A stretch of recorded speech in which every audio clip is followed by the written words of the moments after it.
You want to manage your time better. Learn how to set up routines. In this video, I will teach you how to properly set up routines, how to avoid mistakes with routines, and how to make adjustments.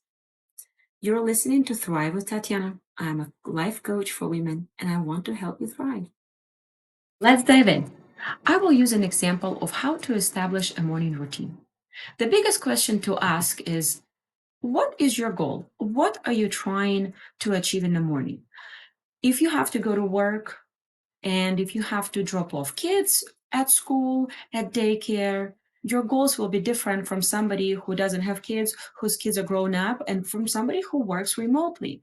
In this example, I'm going to use somebody who has children because it's a bit more complicated to manage the morning because you're responsible not only for your own time, you're responsible for that of your child.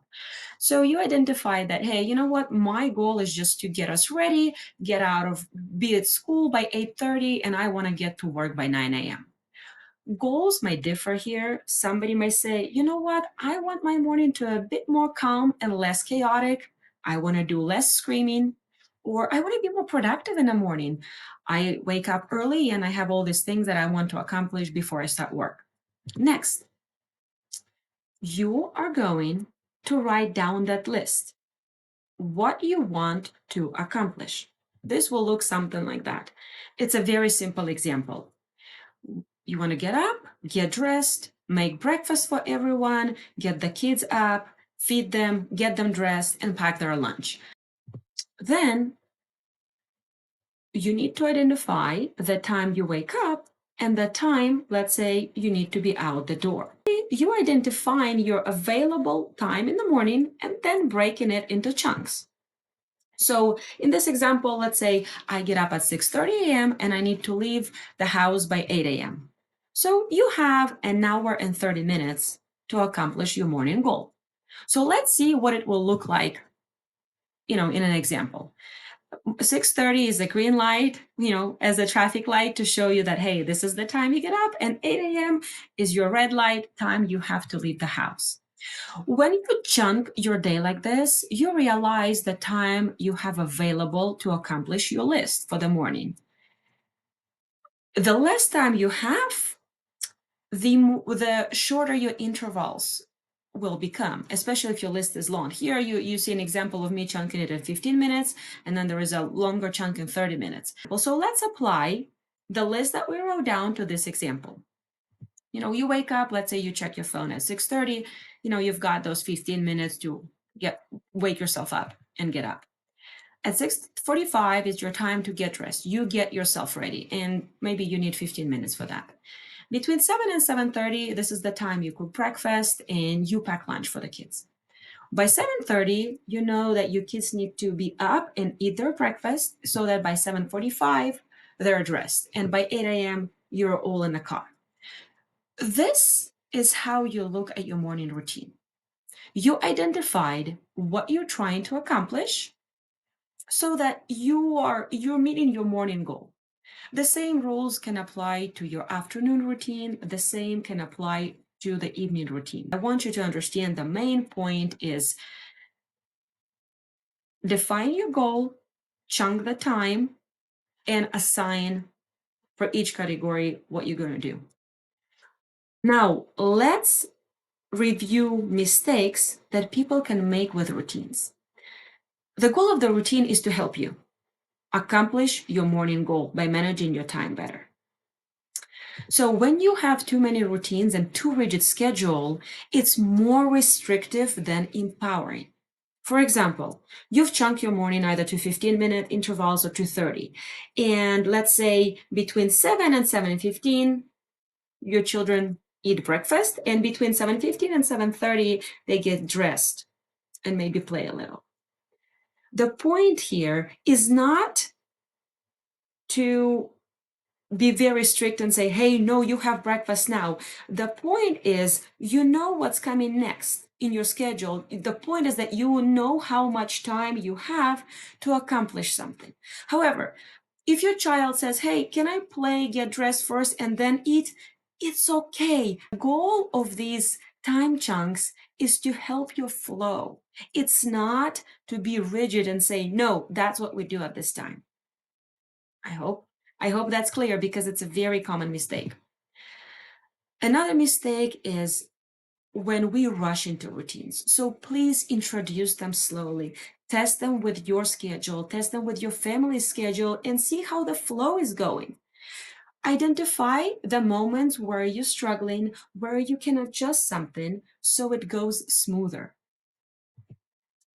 Keep routines fluid and allow for changes, because our life is not constant and routines should and can reflect that. Maybe in January, a specific routine worked for you really well, but then something has changed in February and maybe you need to be at work earlier. So change that. Or you have more time in the morning, allow for that. So because routines need to help you. And always remember the big picture of why, right? I hope I stressed enough that routines are designed to help you. So let me illustrate. Let's say after you drop off your child at school, you go to the gym. And one day your friend asks, hey, let's get coffee after drop off. What do? I'm going to show you two perspectives, two sides to this. One side can be, you know what, I really want to have coffee with my friend. I haven't seen her. It would be nice to catch up, and you feel that I'm going to have really good emotions after this experience. And you feel that, it's okay if I miss my workout session today at the gym because I'm able to go there tomorrow.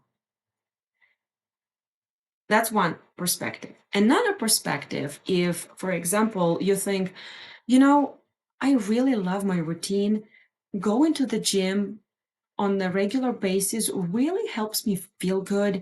I'm a better person. I just need this me time. And so it's okay to let your friend know that that time you're unavailable. This is the boundary that you draw in your life because you understand that, hey, to function better, I really need to do this. The point is, routines work for you. You don't work for routines. And once you start approaching them like that, your life will improve. You will feel more productive. You will feel less chaotic. You will feel more organized and accomplished. Now, if you want to make changes in the routine, please be careful to properly introduce them. For example, you've looked at your morning routine and you realize that you simply don't have enough time in the morning to accomplish what you want to accomplish. And what you decide to do is change your sleep schedule. Let's say you go to sleep at 11 p.m. and you wake up at 7 a.m. You realize that if you get up at 6 a.m., you will be more productive. It will help you be more calm and help get everything done on time. Now, the very first instinct for people to do is, okay, starting tomorrow, I'm going to put my alarm for 6 a.m. Not like that. This is not going to help you with a smooth transition. That's going to be a challenging transition. Here is what you can do instead. Cut at both ends. Make changes at both ends. What does this mean? Instead of going to sleep at 11 p.m., you tell yourself, hey, for the next 2 weeks, I'm going to be adjusting and going to sleep at 10:30 p.m. so that I can wake up at 6:30 a.m. So you see what I did? You took out 30 minutes before your bed for your bed routine and added those 30 minutes in the morning. You do that transition, let's say, over a week or two. Everyone is different, so please adjust based on how you feel. Then, after you started getting up at 6:30, it feels great. Change the time again by 30 minutes. Let's say you go to sleep at 10 p.m. and you wake up at 6 a.m. And that's how you have transitioned to a new schedule. And that's how it's going to be easier. When you're trying to make abrupt changes, they're hard. the transition is not going to be smooth, and then you're going to be less likely to stick with these changes. Helpful. Did you find this video valuable? Please like it, subscribe, and share with a friend.